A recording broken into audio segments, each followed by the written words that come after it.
जीवन का वचन जो परमेश्वर आज सुबह देता है वो यूहन्ना अध्याय 19 पद 25 से 30 तक है। कुछ देर पहले मैंने दर्जनों लोगों की फोटो देखी।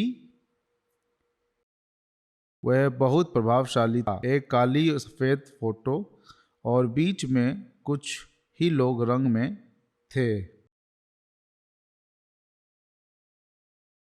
अगर हम गोलगत्ता के लोगों की तस्वीर लेते हैं तो मुझे लगता है कि यह उसी तरह की तस्वीर होगी। पिछले हफ्ते जो लोग गोलगत्ता में थे वे भी काले और सफ़ेद में है। राज्यपाल पिलातुस, कैफा, महायाजक, रोमन सैनिक और भीड़ सभी काले और सफ़ेद रंग में है। लेकिन आज के जो 5 लोग दिखाई देंगे वे रंग में है। हर कोई काले और सफ़ेद में है सिवाय उन 5 लोगों के जिनके चमकीले और सुंदर चेहरे हैं, वे रंग में है। प्रिय संतो, उस व्यक्ति की तुलना में जो प्रभु यीशु के करीब है कोई और अधिक सुंदर नहीं। आज का उपदेश उन 3 कथनों के बारे में है जो प्रभु ने इन सुंदर लोगों से कहे थे। बेशक ये 3 कथन भी आज हमें दिए गए हैं, लेकिन क्योंकि ये 5 लोग सुन सकते थे, उनके कान खुले थे जो उस समय प्रभु उनसे कह रहा था। मुख्य रूप से ये कथन उन 5 लोगों के लिए है जो गुलगत्ता में थे। ये 5 लोग कौन हैं? 4 महिलाएं और एक पुरुष जो प्रेरित यूहन्ना है। कल रात गसमनी की वाटिका से सभी प्रेरित भाग गए। जब हमारे प्रभु को गिरफ्तार किया गया था, सब प्रेरित भाग गए और प्रेरित यूहन्ना उनके साथ भाग गया। परंतु आज प्रेरित यूहन्ना गुलगत्ता में प्रभु के क्रूस पर वापस आया। किस वजह से यूहन्ना वापस प्रभु के क्रूस के पास आया?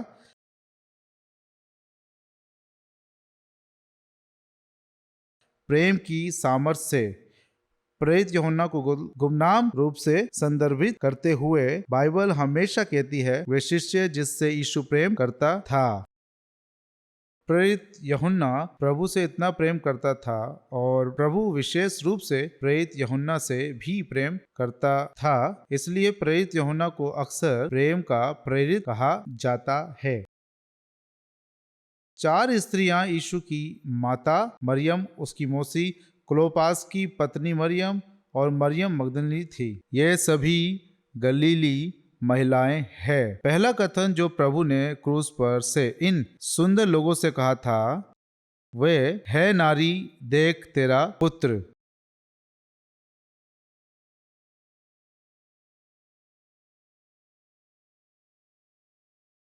ये बयान उनकी मां मरियम से बोला गया था। प्राचीन यहूदी जब एक महिला को सम्मान पूर्वक बुलाते थे वे उसे महिला बुलाते थे। यीशु अपनी माता मरियम का आदर करते थे, इसलिए उन्होंने उसे इस प्रकार बुलाया। जब वह कहता है तुम्हारा बेटा, तो वह जिस बेटे की बात कर रहा है वह यूहन्ना है। उसका अर्थ यह था कि माँ अब से यूहन्ना तुम्हारा बेटा होगा। फिर उसने यूहन्ना से कहा देख तेरी माता। उसने यूहन्ना से अपनी मां मरियम की जीवन भर देखभाल करने के लिए कहा था। बाइबल में कोई और अन्य महिला नहीं है जिसने मरियम के समान रहस्य को अपने हृदय में संजोया है। सबसे पहले स्वर्गदूत जिब्राइल ने जो शब्द उससे कहे हैं वे रहस्यमयी शब्द थे। एक दिन स्वर्गदूत जिब्राइल मरियम के सामने प्रकट हुआ जो कुंवारी थी और कहा कि मरियम के कुंवारे शरीर में एक बच्चे का गर्भ धारण होगा। उसने पूछा कि यह कैसे हो सकता है क्योंकि वह तो कुंवारी है। स्वर्गदूत ने कहा कि परमेश्वर के लिए कुछ भी असंभव नहीं होगा। वह उस पुत्र को जनेगी और उसका नाम यीशु रखेगी। और फिर स्वर्गदूत गायब हो गया। मरियम ने इन शब्दों को अपने हृदय में संजोए रखा। बालक यीशु को जन्म देने के बाद चरवाहे आए और फिर से उसे रहस्यमय बातें बताई। वे रात को बाहर अपनी भेड़ों की देखभाल कर रहे थे। उन्होंने कहा कि एक स्वर्गदूत प्रकट हुआ और कहा, क्योंकि आज के दिन दाऊद के नगर में तुम्हारे लिए उद्धारकर्ता का जन्म हुआ है कि चरनी में पड़ा बच्चा वही बच्चा है। और वो फिर गायब हो गया। चरवाहों ने उसे ये रहस्यमय शब्द बताए। मरियम ने इन शब्दों को अपने हृदय में संजोए रखा। कुछ समय बाद बालक यीशु को यरूशलेम के मंदिर में ले गई।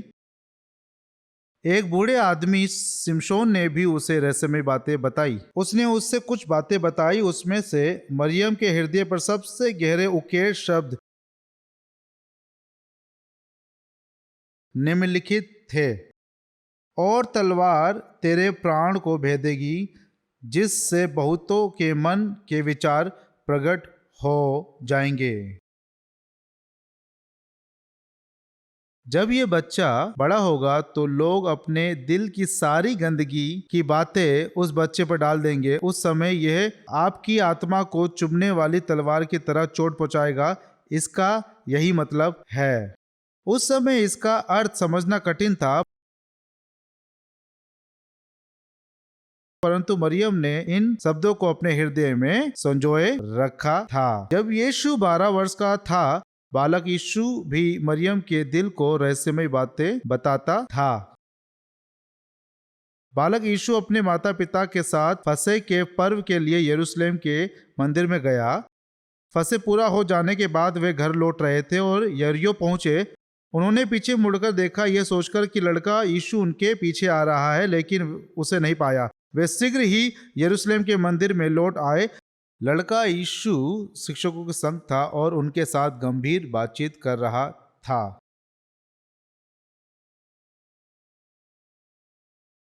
यह देखकर उसकी माता मरियम ने बालक यीशु से कुछ कहा। उस समय यीशु ने कहा, तुम मुझे क्यों ढूंढ रहे थे? क्या तुम नहीं जानते कि मुझे अपने पिता के भवन में होना अवश्य है? मरियम ने इन शब्दों को अपने हृदय में संजोए रखा। काना में हुई विवाह में यीशु ने जो शब्द उससे कहे थे वे भी रहस्यमय थे। जब मरियम ने अपने पुत्र यीशु से कहा कि दाख मधु समाप्त हो गया है, पुत्र यीशु ने उससे कहा, नारी, मुझे इससे क्या लेना देना? मेरा समय अब तक नहीं आया है। मेरा समय अभी तक नहीं आया है। ये शब्द कम से कम उस समय तक के लिए रहस्यमय थे। मरियम ने इन शब्दों को भी अपने हृदय में संजोए रखा था। आखिर वह घड़ी आ गई, परंतु जिस घड़ी के विषय में प्रभु ने कहा वह क्रूस पर चढ़ाए जाने का समय था। हर कोई उसके बेटे को सूली पर चढ़ाते हुए देख रहा था। उसकी मां मरियम का दिल कैसा होगा? बेशक यह इतना दर्दनाक दिल रहा होगा जैसे दुनिया की सभी माताओं का होता है। जो एक तलवार उसकी आत्मा को छेद रही थी वो इतनी दर्दनाक थी। लेकिन जितना दर्दनाक था, मरियम के दिल के एक कोने में शायद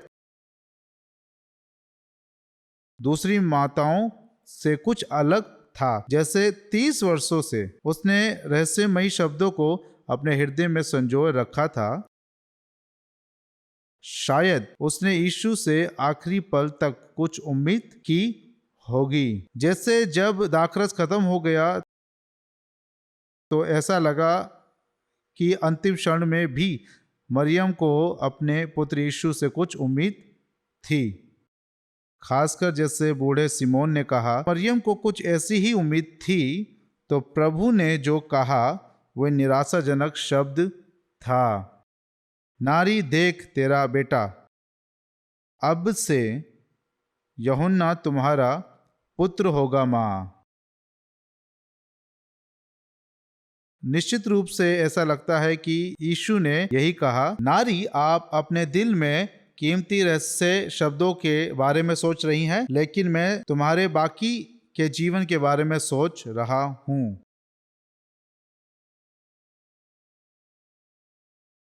मरियम के हृदय में संजोए रहस्य शीघ्र ही प्रकट होंगे। अब से 3 दिन बाद प्रभु जो मर गया वो जी उठेगा, जैसे पनडुब्बी पानी के नीचे से ऊपर आती है, और रहस्यों को स्पष्ट रूप से प्रकट किया जाएगा। फिर उसका पुत्र यीशु कौन है और वह कैसा मनुष्य है, मरियम भी निश्चित जान लेगी, लेकिन अभी नहीं। अब वह परमेश्वर का पुत्र यीशु नहीं है, पर यीशु एक व्यक्ति का पुत्र है जो अपनी माता मरियम को यह वचन बता रहा है। उसने मरियम के बचे हुए जीवन को एक विश्वासी के रूप में देखा और यूहन्ना से जीवन भर उसकी देखभाल करने के लिए कहा। सभी के लिए हमारा यीशु एक देखभाल करने वाला व्यक्ति है। उस क्रूर क्रूस पर भी वह दिखा रहा है कि वह एक विश्वासी के बचे हुए जीवन की कितनी परवाह करता है। वह जानता है कि विश्वास का जीवन कैसा होता है। प्रभु का पुनरुत्थान जब यह दृश्य देखा जाएगा तो मरियम भी नृत्य करेगी। हालांकि जैसे जैसे समय बीतता है, मरियम को सभी विश्वासियों की तरह मुश्किल होंगी। यह पैसों के कारण कठिन होगा, अकेलेपन के कारण कठिन हो सकता है, और पारस्परिक संबंधों में कठिन हो सकता है। जो इस दुनिया पर सभी विश्वासी के लिए कठिनाइयां हैं, वे उसकी माँ मरियम के लिए भी होगी। यह सोचकर यीशु ने अपनी माता मरियम से यह शब्द कहे।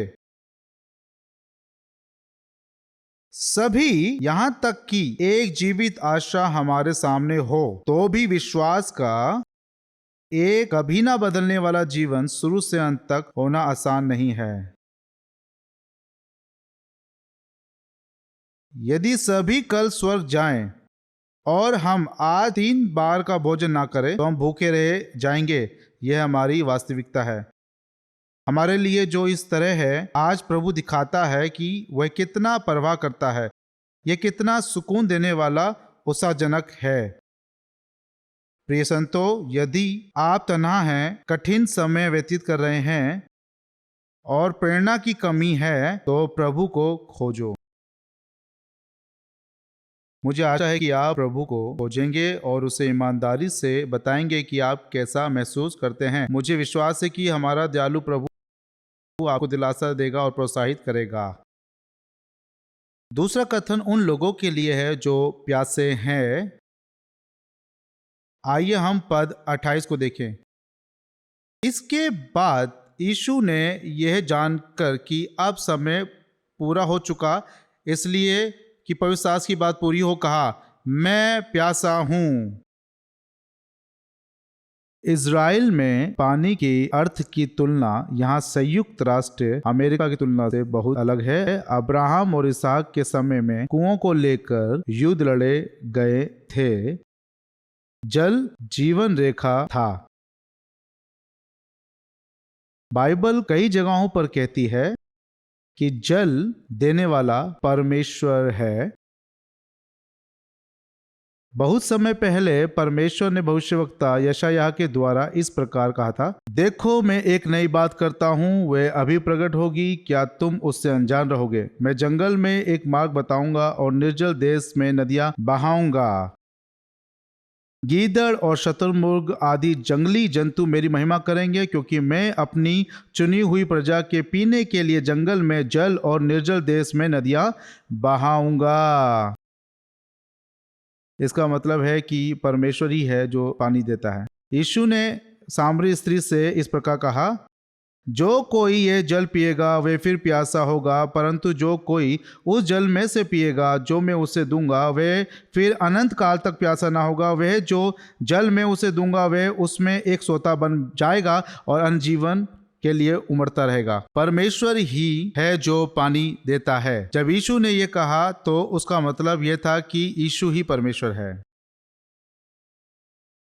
झोपड़ियों के पर्व के अंतिम दिन उसने फिर इस प्रकार कहा, यदि कोई प्यासा हो तो मेरे पास आकर पिए। जो कोई मुझ पर विश्वास करता है, जैसा कि पवित्र शास्त्र में कहा गया है, उसके हृदय से जीवन की जल की नदियां बह निकलेगी। इसका मतलब ऊपर जैसा ही है। जो पानी देता है वो परमेश्वर है, और जो शब्द परमेश्वर ही कह सकते हैं वो यीशु अभी कह रहा है। यीशु ने उन शब्दों को पहले कहा था, लेकिन आज क्रूस पर उसने कहा, मैं प्यासा हूं। यीशु को सूली पर चढ़ाने के बाद लोगों ने उसका खूब मजाक उड़ाया। उन्होंने ये कहते हुए उसका मजाक उड़ाया, उसने कहा था कि वह दूसरों को बचाएगा लेकिन खुद को नहीं बचा सकता। परंतु उन्होंने मजाक उड़ाया क्योंकि वे नहीं जानते थे। उन्होंने मजाक उड़ाया क्योंकि वे नहीं जानते थे कि ये मसीहा दूसरों को जीवन देने के लिए मर रहा है। तो उसने कहा, है पिता, इन्हें क्षमा कर, क्योंकि ये नहीं जानते हैं कि क्या करते हैं। उसने क्रूस पर प्रार्थना भी की। जब उसने कहा, मुझे प्यास लगी है, उन्होंने शायद उसका मजाक उड़ाया। उसने कहा कि वह दूसरों को पानी देगा लेकिन उसके पास खुद नहीं है। उन्होंने कहा, और शायद उसका मजाक उड़ाया। लेकिन उन्होंने ऐसा इसलिए किया क्योंकि वे नहीं जानते थे। उन्होंने मजाक उड़ाया क्योंकि वे नहीं जानते थे कि दूसरों को जीवन का पानी देने के लिए मसीहा खुद प्यासा हो गया। मरकुस के सुसमाचार में जब यीशु अपना क्रूस उठाए हुए गोलगत्ता को आया और किसी ने उसके क्रूस के दर्द को कम करने के लिए उसे गंधरस मिला हुआ दाखरस दिया, परंतु प्रभु ने इनकार कर दिया। उसने सभी मनुष्य के दर्द को सहन करने के लिए क्रूस को उठा लिया, तो वह अब क्यों उस तरह की मदद चाहेगा? इसी कारण से उसने क्रूस पर अत्यधिक प्यास का दर्द सहा। मनुष्य की सारी प्यास सहने के लिए प्रभु को उनके स्थान पर अत्यधिक प्यास का अनुभव करना पड़ा। यदि हम उस पीड़ा को जानना चाहते हैं जो प्रभु ने सहा, तो दूर जाने की आवश्यकता नहीं है। बस पिछली रात जो आज तक को देखे और हमें काफी कुछ पता चल जाएगा। पिछली रात प्रभु को महायाजकों ने सताया। आज सुबह उसे पिलातुस के सामने मुकदमे के लिए ले जाया गया और फिर उसे क्रूर रोमन सैनिकों ने कोड़े मारे। उस समय उन्होंने काफी खून बहाया था। जब उन्हें गुलगुता पर सूली पर चढ़ाया गया था तो उन्होंने वहां भी बहुत खून बहाया था। वे कहते हैं कि 90% रक्त पानी है। जब युद्ध के मैदान में लोग खून बहाते हैं और मर जाते हैं तो वे कहते हैं कि इसलिए है क्योंकि वे प्यास से मर गए, इसलिए नहीं कि खून बहुत बहा गया था। मुझे लगता है कि आप समझते हैं कि हमारे प्रभु ने क्रूस पर किस प्रकार की प्यास का अनुभव किया। अब आपके पास एक अच्छा विचार है, पर यह दर्द इस पृथ्वी के सब मनुष्यों की जगह पर उनकी प्यास सहने के लिए था। संतो, इस दुनिया में जितने भी लोग हैं वे सभी प्यासे हैं। वे प्यार पाने के प्यासे हैं, वे स्वीकार किए जाने के प्यासे हैं।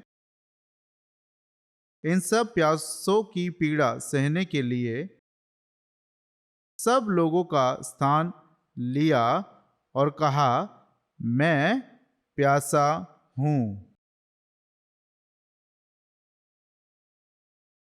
दक्षिण कोरिया में एक विद्वान ज्ञान और शिक्षा के मामले में पहले या दूसरे स्थान पर हैं। वे बिल्कुल अपने अंदर की प्यास नहीं बुझा सके। केवल प्रभु यीशु से मिलने के बाद ही उनकी सारी प्यास बुझी। इसके बाद उन्होंने फ्रॉम इंटेलेक्ट टू स्पिरिट नामक पुस्तक लिखी। संतो, चाहे कैसी भी प्यास हो, प्रभु यीशु उन सब को तुम्हारे लिए बुझा सकता है। लेकिन मैं प्यासा हूं शब्द में एक बड़ा और अधिक आश्चर्यजनक अर्थ है। आइए हम पद 28 को देखें। इसके बाद यीशु ने यह जानकर कि अब सब कुछ हो चुका, इसलिए कि पवित्र शास्त्र की बात पूरी हो, कहा, मैं प्यासा हूं। प्रभु ने क्यों कहा मैं प्यासा हूं? शास्त्र का पूरा करने के लिए। इसलिए पहले उन्होंने धरती पर इंसानों की प्यास सहने के लिए कहा मैं प्यासा हूं। इस बार उन्होंने परमेश्वर के वचन को पूरा करने के लिए कहा मैं प्यासा हूं। यह बाइबल में भी लिखा है। हम इस कथन के बारे में ध्यान से सोचने और इसे फिर से व्यवस्थित करने की आवश्यकता है, क्योंकि इस कथन का विशेष रूप से उपयोग करते हुए अभी भी कुछ लोग हैं जो हमारे परमेश्वर की आलोचना करते हैं और अब भी उसके बारे में अपशब्द कहते हैं। जो यीशु पर विश्वास नहीं करते, उनमें से कुछ कहते हैं कि यीशु मसीह नहीं है। स्वयं मसीहा बनने की कोशिश करने के लिए वह सिर्फ एक ऐसा व्यक्ति था जिसने बाइबल में मसीहा के बारे में शब्दों को अपने ऊपर लागू किया। उसने कहा कि जबकि वो क्रूस पर है तो भी उसने ऐसा मसीह होने का दिखावा करने के लिए किया। वे प्रेरितों की भी इस प्रकार आलोचना करते हैं। पुराने नियम के उदाहरण अंधाधुंध ढंग से यीशु को प्रभु के समान बताने के लिए उपयोग किए गए थे। हालांकि संतों, जब प्रेरित यूहन्ना ने यह लिखा था तो इसके बारे में सोचिए। प्रेरित यूहन्ना ने यह सब कुछ सिद्ध, सत्यापित और पुष्टि होने के बाद लिखा था। यीशु के मरने और जी उठने के बाद उस शाम उस जगह अंदर आकर उसने अपना जी उठा हुआ शरीर दिखाया। वे तिबिरियास सागर के पास भी आया और उनके साथ रोटी और मछली खाई। इतना ही नहीं, लगभग 50 से 60 वर्ष बीत जाने के बाद यह सिद्ध और सत्यापित हो जाने के बाद कि यीशु पूरी दुनिया के लिए कौन था, उसने ये लिखा। उसने यह यीशु को प्रभु मानने के लिए नहीं लिखा था, उसने इसे सिद्ध, सत्यापित और पुष्टि करने के बाद लिखा था कि यीशु ही परमेश्वर है। फिर यह पद कि हमारे प्रभु ने पवित्र शास्त्र को पूरा करने के लिए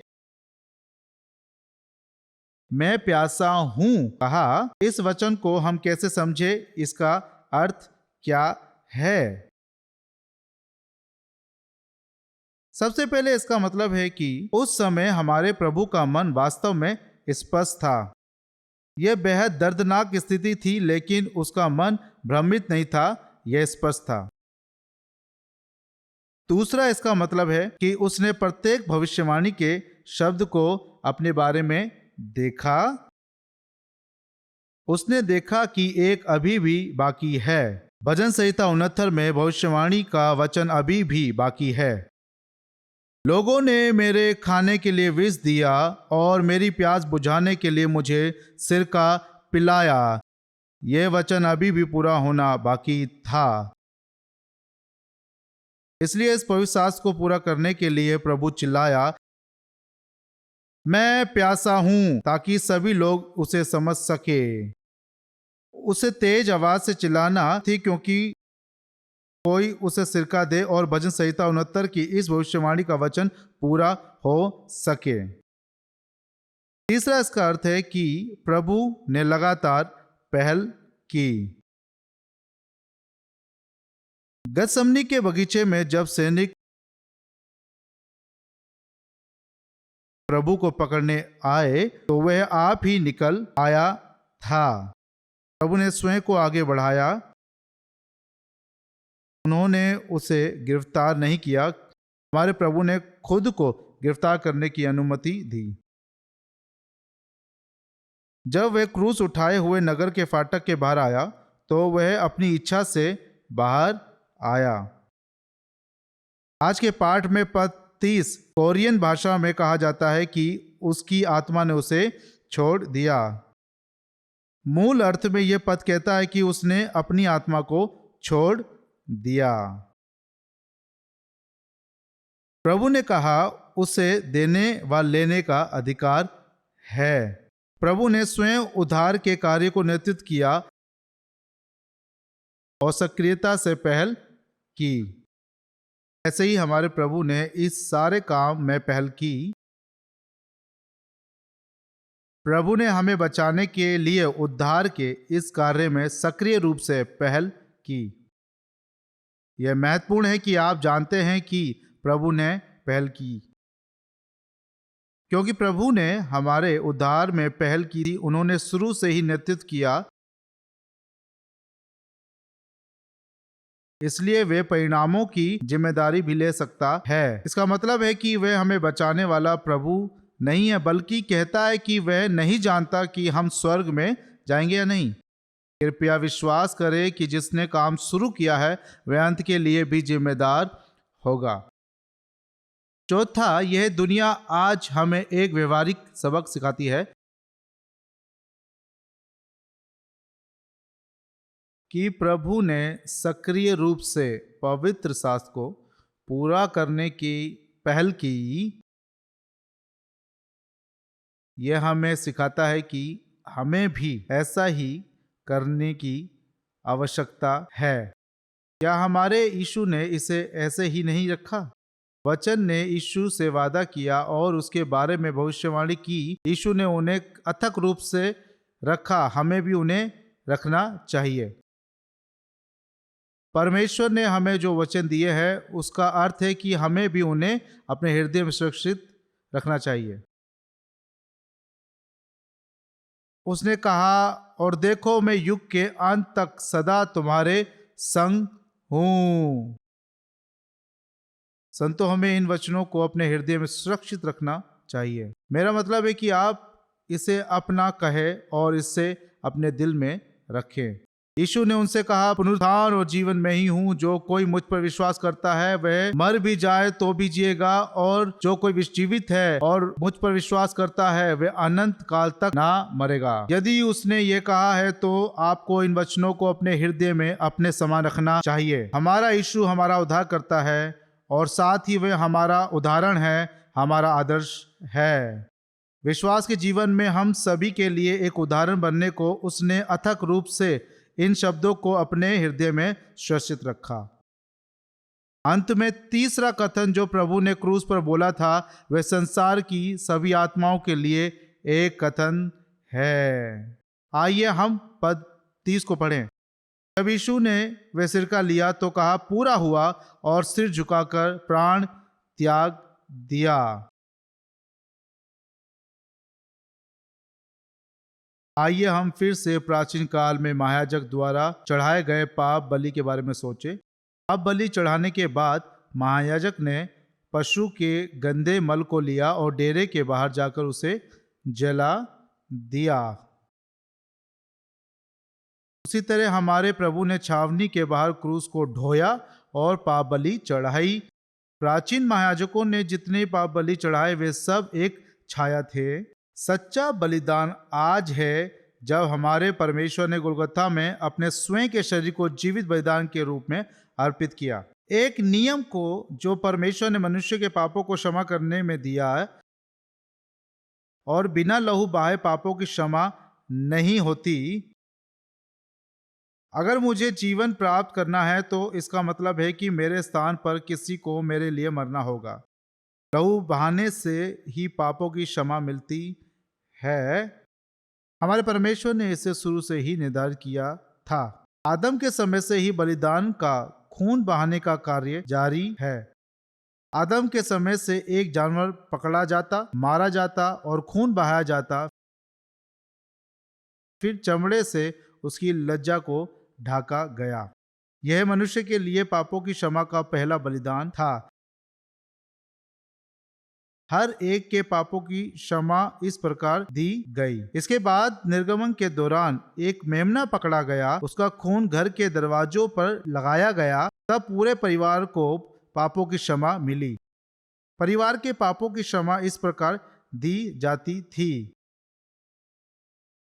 इसके बाद जंगल और कनान में एक पशु का लहू सारे इज़राइल के पापों की क्षमा पाने के लिए परम पवित्र स्थान में छिड़का गया। एक राष्ट्र के लिए पापों की क्षमा इस तरह से की गई थी। अंत में सारी दुनिया के लिए पापों की क्षमा परमेश्वर के पाप रहित पुत्र को जीवित बलिदान के रूप में दिया गया। सारे संसार के पापों की क्षमा इस प्रकार दी गई। सो जो प्रभु ने कहा पूरा हुआ, इसका मतलब है कि बलिदान अब समाप्त हो गया है। संतों, पापों की क्षमा के लिए बलिदान इसी के साथ समाप्त हुआ। यदि आप पापों की क्षमा और मोक्ष प्राप्त करना चाहते हैं तो यह पर्याप्त है। अगर आपको लगता है कि आपको कुछ और करना चाहिए, जैसे कि अच्छे काम, बाइबल अध्ययन या कुछ और अन्य चीजें जिससे आपको लगता है कि प्रभु आपको बचाए, ये ठीक वैसा ही है जैसे कि अच्छे स्वाद वाले स्वादिष्ट भोजन में अधिक नमक मिला दिया जाना। मोक्ष प्राप्त करने के बाद आपको उन चीजों को करने की जरूरत है, लेकिन मोक्ष प्राप्त करने से पहले उन चीजों की करने की जरूरत नहीं है। यीशु ने अकेले ये सब किया। एक किसान जो यीशु पर विश्वास करता है, उसे अपने अविश्वासी बढ़ई मित्र को यीशु को ग्रहण करने के लिए बहुत कोशिश करनी पड़ेगी। मित्र जो बढ़ई है वह इस सोच पर जोर देता है कि उसे परमेश्वर से क्षमा प्राप्त करने और उद्धार प्राप्त करने के लिए कुछ करना जरूरी है।